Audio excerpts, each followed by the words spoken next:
ఈరోజు నేను మీకు చదివి వినిపిస్తున్న కథ 1000 రూపాయల చొక్కా. రచన జొన్నలగడ్డ రామలక్ష్మి గారు. ఇక కథలోకి వెళ్ళిపోదాం. బ్రహ్మయ్య, భోగన్న పోలవరంలో ఉంటున్నారు. ఇద్దరూ కాయకష్టం చేసేవారు. కొన్నాళ్లకు పోలవరంలో కరువు వచ్చింది. బ్రహ్మయ్యకు, భోగన్నకు పని లేకుండా పోయింది. బ్రతుకు తెరువు వెతుక్కుంటూ ఇద్దరూ పట్నం వెళ్ళారు. అక్కడ అన్నీ కలిసి రావడంతో ఏడాది తిరగకుండా బోలెడు డబ్బు కూడబెట్టారు. అప్పుడు భోగన్నకు పోలవరం వెళ్ళి తన వైభవం చూపించుకోవాలనిపించింది.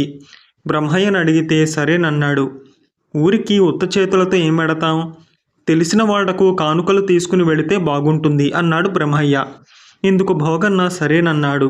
ఇద్దరూ కలిసి పట్నంలో సంతకు వెళ్ళారు. బ్రహ్మయ్యకు పోలవరంలో 10 మంది స్నేహితులున్నారు.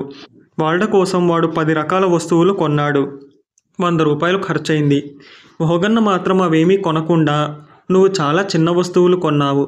పట్నంలో మన హోదా ఏమిటో వాళ్లకు తెలియాలంటే ఖరీదైన వస్తువులు కొనాలి అన్నాడు బ్రహ్మయ్యతో. నేను కొన్న వస్తువులు నా హోదాను, తాహతను తెలియజేస్తాయి. ఇంతకంటే ఎక్కువ ఖరీదువి నేను కొనలేను అన్నాడు బ్రహ్మయ్య నిర్మోహమాటంగా. మిత్రులిద్దరూ సంతలో కాసేపు తిరిగాక ఒకచోట వ్యాపారి ఒకడు, అయ్యో, ఇంత పెద్ద పట్నంలో నా దగ్గర సరుకు కొనే ధనవంతుడే లేడా అంటూ అరుస్తున్నాడు. భోగన్న వ్యాపారిని పలకరించి సరుకు చూపించమన్నాడు. వ్యాపారి చొక్కా ఒకటి చూపించి, ఈ గుడ్డ చీనా దేశం నుంచి వచ్చింది. ముట్టుకుంటే చాలు పట్టుపరుపులను తాకినట్లే ఉంటుంది. దీనిని అరబ్బు దేశపు దర్జీ ఎంతో చాతుర్యంతో చొక్కాగా కుట్టాడు. దీని మీద ఉన్న పూల బొమ్మలన్నీ వెండి బంగారు దారాలతో కుట్టబడ్డాయి. అక్కడక్కడ ముత్యాలు పొదిగిన ఈ చొక్కా 10,000 రూపాయల విలువ చేస్తుంది. నేను 1000 రూపాయలకు అమ్ముతున్నాను అన్నాడు. చొక్కా 1000 రూపాయల? తీరుబడిగా కూర్చునే మహారాజులకో జమీందారులకో చూపించు, ఇలాంటివి సంతకు తీసుకురాకు అన్నాడు బ్రహ్మయ్య. అయితే భోగన్న మాత్రం వెంటనే ఆ చొక్కాను బేరం ఆడాడు. 1000 రూపాయలకు ఒక్క పైసా కూడా తగ్గనన్నాడు వ్యాపారి. భోగన్న తన వద్ద ఉన్న డబ్బు లెక్క పెడితే 900 ఉంది. బ్రహ్మయ్య దగ్గర 100 రూపాయలు అప్పు తీసుకుని భోగన్న ఆ చొక్కా కొనేశాడు. ఇంత ఖరీదైన చొక్కా ఎవరి కోసం? పోలవరం గ్రామాధికారికి కానీ ఇద్దామనుకుంటున్నావా? ఆయన మనకు ఎప్పుడైనా ఉపకారం చేశాడా ఏమన్నానా?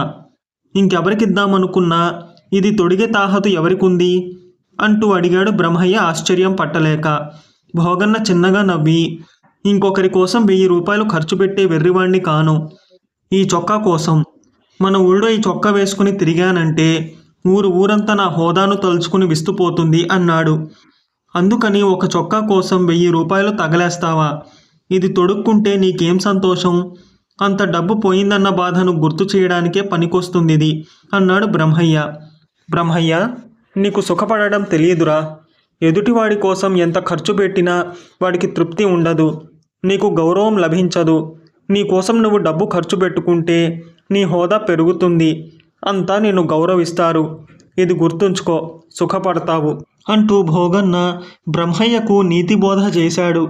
ఏది ఏమైతేనేం అనుకున్న రోజుకు మిత్రులిద్దరూ పోలవరానికి బయలుదేరారు.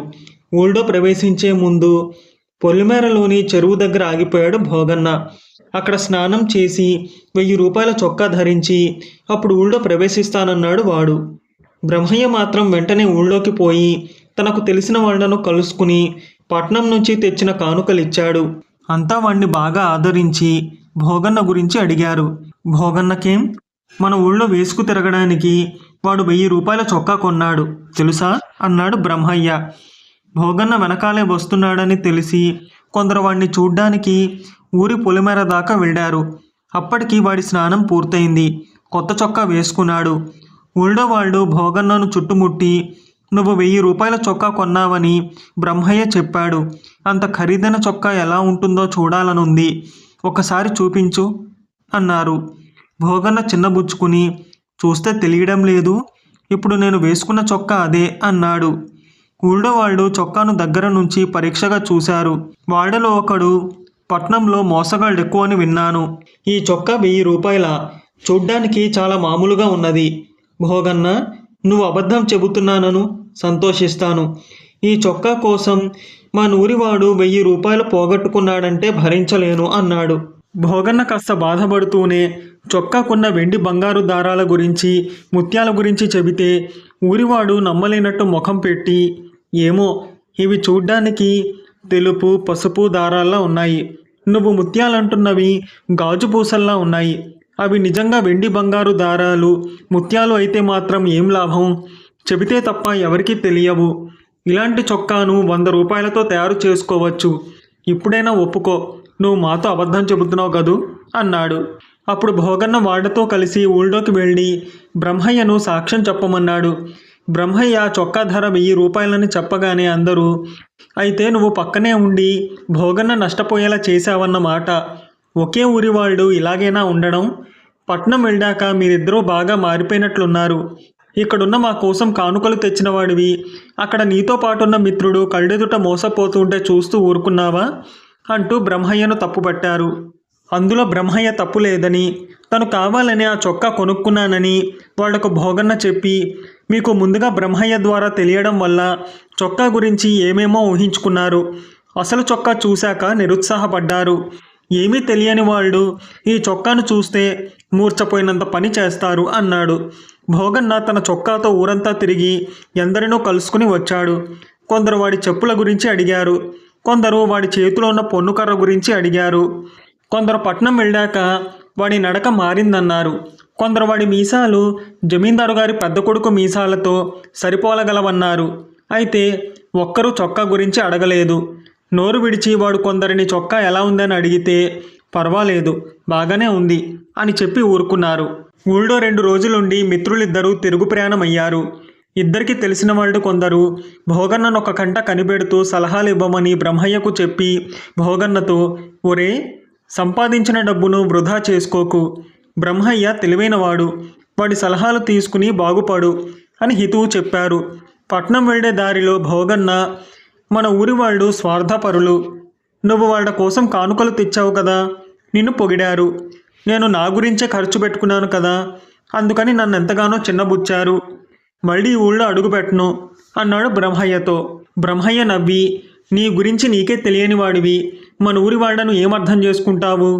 నువ్వు 1000 రూపాయల చొక్కా నీ కోసం కొనుక్కున్నావా? ఇతరుల మెప్పు కోసం కొన్నావు. నీకోసమే కొనుక్కుంటే అది తొడుక్కుని సంతోషించేవాడివి.